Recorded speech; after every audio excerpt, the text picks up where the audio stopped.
कपिल शर्मा का comedy show Netflix पर अब फिर से शुरू हो गया है और इसके पहले एपिसोड में ही अभिनेता सलमान खान हाजिर हुए थे।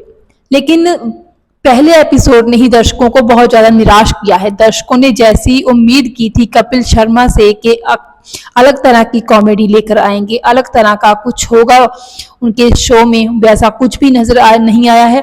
और शो की टाइमिंग तो हालांकि बढ़ा दी गई है, अब 1.5 घंटे का कर दिया गया है, लेकिन कॉमेडी का लेवल ना तो बिल्कुल ही अच्छा है और मतलब बिल्कुल गिरा हुआ कह सकते हैं शो के जो लेवल को, कॉमेडी के लेवल को है। और मतलब बिल्कुल ही जो परिवार में बैठकर देखने लायक तो कॉमेडी ये बिल्कुल रही ही नहीं है। फिल्म में, शो में सलमान खान आए थे और वही बातें जो मतलब अब दर्शकों की एक खींच का केंद्र भी नहीं है, अब दर्शकों के अट्रैक्शन का सेंटर भी नहीं है, वो चीज़ें, वो बातें की जा रही हैं शो में। बातें बस वही सलमान खान के आगे ही घूमती थी कि उनकी शादी कब होगी, उन्होंने शादी क्यों नहीं की। पहले तो बात यह है कि देखिए सलमान खान अब 60 साल के हो चुके हैं और इस उम्र में शादी की बात तो मुझे लगता है कि करना फिजूल है। अगर कपिल शर्मा जो कि खुद पंजाब से हैं, उनसे पूछा जाए कि पंजाब में जब 60 साल का आदमी हो जाता है तो उसको पहले तो कुंवारा नहीं कहा जाता, उसको छड़ा कहा जाता है। छड़ा मीन्स कि इस आदमी की अब शादी हो नहीं सकती है, शादी की उम्र पार कर चुका है।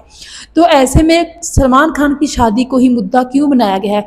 क्या मुद्दे और नहीं हैं, बातें और नहीं हैं? तो वही बस बात की गई। फिर सलमान खान ने भी अपने इर्द गिर्द की बातें, अपने पर्सनल बातें कि कैसे उनको कुछ चंद बीमारियां हैं जिसके कारण वो बहुत फिट नहीं महसूस करते हैं।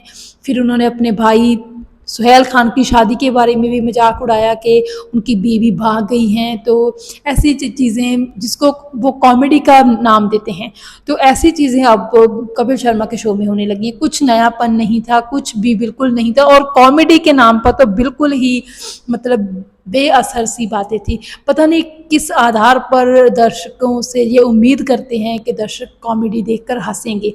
हालांकि हंसने के लिए वहाँ पे 2 भद्र पुरुष भी बिठाए गए हैं, अर्चना पूर्ण सिंह और नवजोत सिंह सिद्धू। नवजोत सिंह सिद्धू अब शायरी करते हैं थोड़ी बहुत और अर्चना पूर्ण सिंह हंसती रहती हैं। तो कहीं ना कहीं अब कॉमेडी का जो लेवल है वो तो गिरा ही है, बल्कि ये शो भी अपने आप में एक टाइम पास लगता है। अगर ऐसा ही चलता रहा तो मुझे लगता है काफ़ी दिक्कतें आएंगी अभी इस शो को कंटिन्यू करने में। और ये बात भी पचने लायक नहीं है कि ऐसे मतलब लेवल की अगर आप कॉमेडी करेंगे और उम्मीद करेंगे कि भारतीय दर्शक उनको देखेंगे परिवार में बैठकर, तो ये बात तो नामुमकिन सी लगती है। हाँ, नेटफ्लिक्स पर आ जाने की वजह से वो और बहुत सारे मुल्कों में जाएंगे और उनके जो है ब्रॉडकास्ट का दायरा बढ़ेगा और कंट्रीज में जाएगा ये शो।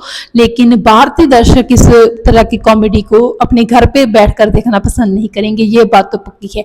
अब देखना ये है कि ऐसे दर्जे की, ऐसे निचले दर्जे की कॉमेडी के कारण, जहाँ कॉमेडी के साथ कपिल शर्मा अपने शो को कब तक चलाते रहेंगे।